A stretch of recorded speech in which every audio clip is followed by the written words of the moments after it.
la rentrée des classes, la rentrée des classes pour les équipes internationales dans cette saison qui est une saison importante.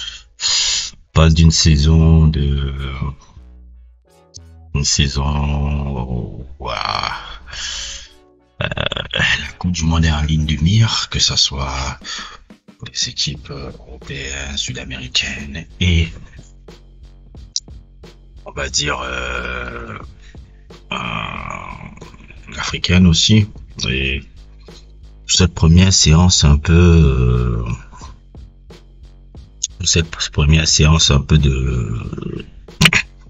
des équipes nationaux qui sont présentées un peu là. L'équipe de France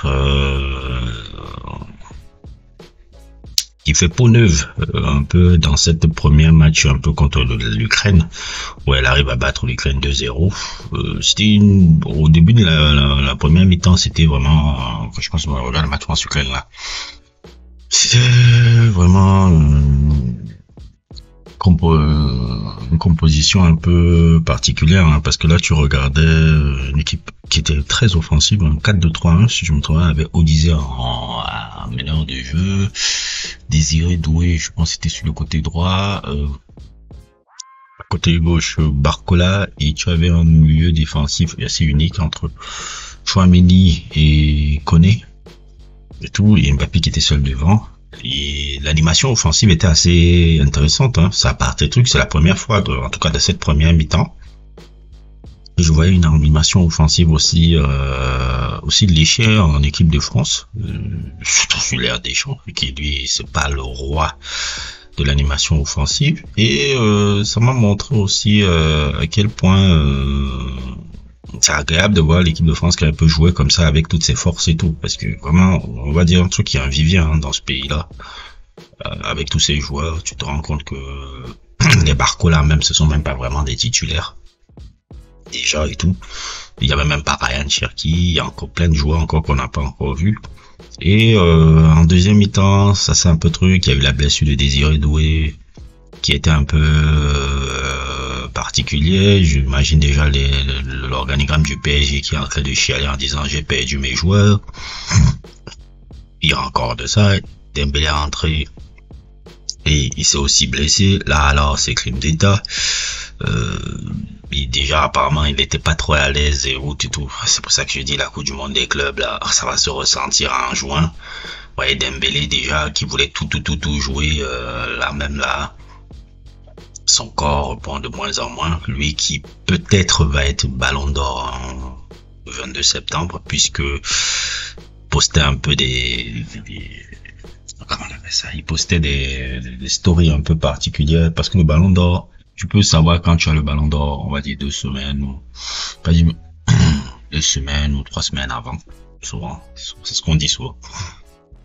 Et le truc, bon, je pense qu'un peu là où ça va commencer à jouer, je vous dis, tu joues Mbappé et Dembélé, là où ça va se jouer, c'est que Dembélé, en équipe de France, il a pas les clés. Les clés, c'est Mbappé qui a les clés de l'équipe de France, c'est lui qui a les clés du truc, et Dembélé, il est là en train de... il sait pas se placer en équipe de France, parce que comme il a changé de statut, je dis toujours les changements de statut, là où il est plus à l'aise, c'est justement à la position de Mbappé. Là on le met à l'axe, et moi je suis toujours convaincu que l'axe c'est pas bon pour Mbappé, même s'il a marqué son but, il n'a pas été très bon il n'a pas été très bon dans le jeu, il n'a pas été très bon dans le truc en neuf, les trucs même techniquement. Et c'est ça même le truc de Mbappé et tout, c'est que techniquement quand les espaces sont réduits et tout, c'est pas son fort. C'est pour ça que le mettre à l'axe là, c'est pas vraiment quelque chose de truc, surtout en équipe de France où il n'y a pas des joueurs un peu prototype Arda Güler. Odyssey un peu est un joueur qui arrive à faire souvent les passes dans les lignes, certes, mais c'est plus quelqu'un qui est dans la percussion et dans la dernière passe, mais c'est pas vraiment comment on appelle ça, mais comme Arda Güler où lui vraiment l'objectif c'est de faire des passes et autres, ce qui fait que les appels de Mbappé sont beaucoup plus faciles à trouver et tout, et alors que là-bas c'est pour ça que il est plus préférable pour moi, en tout cas c'est comme ça, je mettrais Dembélé à l'axe, je mettrais Désiré Doué à droite, et je mettrais Mbappé à gauche. Parce que pour moi, là où Mbappé est bon, c'est à gauche. C'est vraiment à gauche. Et c'est pour moi là où il a été même extraordinaire. Sa période prime, en tout cas en Coupe du Monde, c'était à gauche. Je ne le vois pas jouer autre truc à gauche ou avant-centre et tout. À Real Madrid, c'est différent parce qu'il y a Arda Güler derrière. Là, c'est un peu ma perspective sur le joueur et tout. C'est un peu ma perspective sur le joueur, donc c'est une année très importante pour lui. Hein. Parce que entre la Coupe du Monde qui doit se jouer cette année et les échéances du Real Madrid, ça peut être une année très charnière dans sa carrière. Je pense que c'est une année très charnière de sa carrière parce qu'il arrive à 27 ans déjà. Et il peut amener à... Il peut sceller un peu sa légende plus haute s'il arrive à faire de grandes performances cette année en Coupe du Monde. Que ce soit en Coupe du Monde, il y a le record de la Coupe du Monde, de meilleur buteur de la Coupe du Monde, il y a peut-être une potentielle Ligue des Champions aussi à gagner avec le Real Madrid, même si ce n'est pas évident. Il y a plein de choses encore. Il y a encore plein de choses dans Mbappé et tout. Ousmane Dembélé, ce début de saison n'est pas trop ouf parce que je pense que les échéances un peu de l'année passée l'ont un peu joué, la Coupe du Monde des clubs, ce truc de ballon d'or qui joue aussi sur sa tête là, c'est quelque chose aussi qui joue sur la tête, ça influence aussi les trucs. Donc voilà, l'équipe de Deschamps est prête, hein. Sans accroc, elle va aller aux États-Unis et on verra un peu le prochain match contre l'Estonie qui sera un match peut-être encore facultatif, mais bref, ils sont de toute façon la France, même si elle est dernière du groupe, elle est au minimum qualifiée en barrage. Donc voilà. Puis entre-temps, dans le bordel de chez nous, là, on a eu le Cameroun aussi qui a joué. Je crois qu'il a joué il y a 2 jours. Le Cameroun qui a joué un match importantissime dans les qualifications où ils ont gagné 3-0. Ils ont gagné 3-0, je ne sais plus c'était contre qui. Ouais, quand elle laisse Wadi, on a réussi à gagner 3-0 dans un match plus ou moins maîtrisé. Aboubacar qui n'a toujours pas de club et qui est toujours capitaine de l'équipe. Mbemo qui vient de signer à Manchester et qui... Bon, Manchester, c'est pas si ouf au début, mais bon, Manchester, vous savez, ce club-là est mort depuis longtemps et est très performant. Zamboanga, ça aussi était très intéressant dans son rôle de régulateur. Bon, c'était pas si laid à avoir joué, hein. C'était pas si laid à avoir joué, hein. C'était un peu agréable, un peu dans le style de jeu, dans le truc. C'était pas si laid. Le truc, on est vraiment en train de faire de bonnes qualifications malgré, et c'est ça qui est un peu amusant, malgré tous les sottises qui arrivent dans le fonctionnement de notre fédération, dans le fonctionnement de notre football et autres et tout. Paradoxalement, l'équipe du Cameroun s'en sort. Mais bon, vous savez ce que je dis, moi,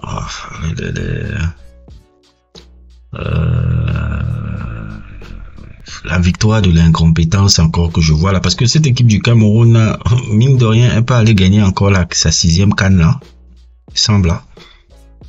Et je me demande, on va gagner la CAN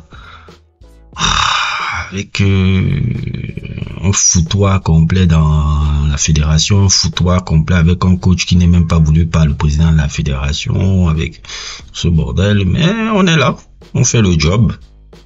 On verra un peu le truc. Le Sénégal aussi, qui est un peu pas très à l'aise aussi, truc là, mais a réussi à faire aussi un bon résultat contre le Soudan dans un match plus ou moins aussi maîtrisé.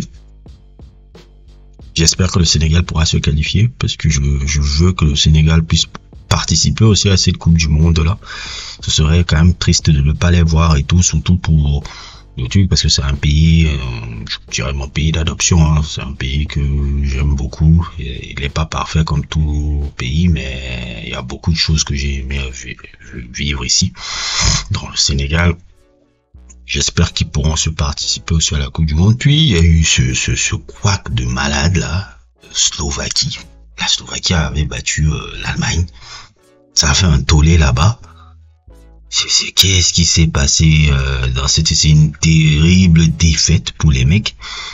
Tout, c'est une honte monumentale qui s'est passée là-bas. Le football allemand en équipe nationale, vraiment, il y a beaucoup de choses il y a beaucoup de choses qui se passent un peu dans ce pays-là en ce moment. Je sais pas qu'est-ce qui se passe un peu dans le football de ce pays-là en ce moment. Parce que quand je regarde les joueurs qu'ils ont, quand je regarde les mecs qu'ils ont, qu'est-ce qui se passe dans cette équipe-là? Qu'est-ce qui se passe dans le football de ce pays-là? Est-ce que la mentalité de Joachim Löw, puisque c'est plus lui, c'est Nagelsmann. Bon, Nagelsmann, c'est encore un Joachim Löw fois puissance 100 000 encore, qui a un peu essayé de redresser l'équipe nationale lors de cet euro, qui avait fait un très bel euro, hein. Ça s'est joué à rien, hein. Et puis, ils perdent contre l'Espagne et autres et tout.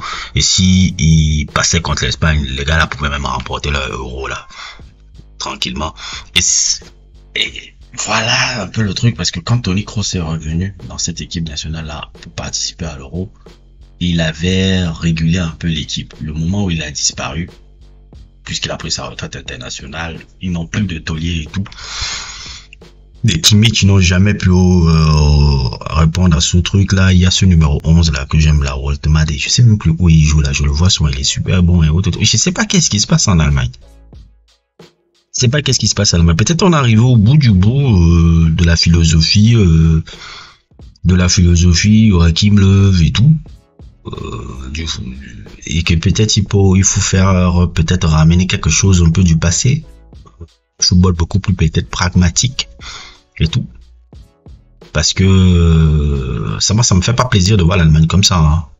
Moi, sincèrement, de dire que l'Allemagne depuis 2018, ils sont sortis au premier tour en 2018, ils sont sortis au premier tour en 2022.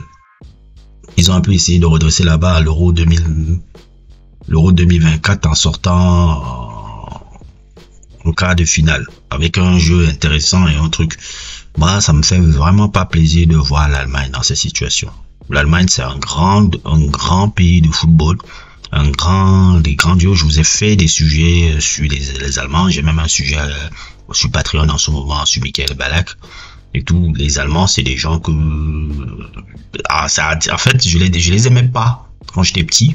Mais en grandissant, je me suis rendu compte quand même que merde, putain, c'est quand même des gars, hein. Quand tu connais l'histoire qui sont les Overath, des Günther Netzer, Uri Seeler et tous ces joueurs-là, t'as un regard différent sur le football allemand, quoi. Tu as un vrai regard, tu dis non, c'est un grand pays de foot. Donc le voir là, dans cette situation-là, moi, ça me plaît pas. Ça me plaît pas, surtout pour un pays de foot comme ça. C'est un grand pays de foot là. Donc ça m'énerve de voir l'Allemagne là, comme ça, balbutier.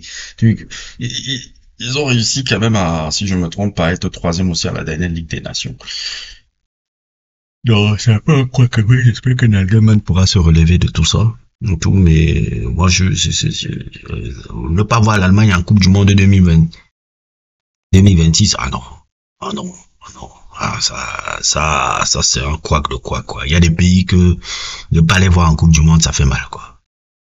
Pas les voir en Coupe du Monde, ça fait mal. Donc, globalement, c'est un peu le tour un peu des équipes que j'ai plus ou moins vues. Il y a d'autres qui m'intéressaient un peu moins et tout. Mais dans cette rentrée internationale là, il y a encore beaucoup de choses à voir et on verra bien là où on pourra aller dans cette compétition, puisque la Coupe du Monde, c'est une année de Coupe du Monde. Bref, n'hésitez pas à liker, n'hésitez pas à vous abonner et à plus pour d'autres aventures.